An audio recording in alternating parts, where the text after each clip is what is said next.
Hi friends, welcome back to the new video guys and my YouTube channel guys. Today friends, we are going to talk about guys Samsung phone guys ultra data saving mode guys. How can we off it? Friends, you want to off guys your phone ultra data saving mode. So how can you off? Today friends, I will show you in this video guys. So before starting video friends, first of all go and subscribe the channel guys. Click the bell icon, like the video. Friends, now let's see how can we off guys Samsung phone ultra data saving mode. So first of all guys, you will have to turn on guys your phone setting guys.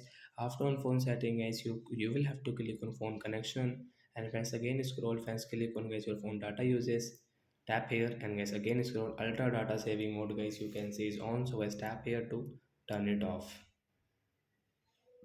So guys we will off from here, then guys your ultra power saving mode will off.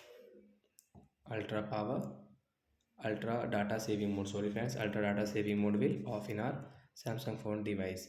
So that's it guys, thanks for watching the video guys. I hope friends you understood how to off ultra data saving mode. So bye guys.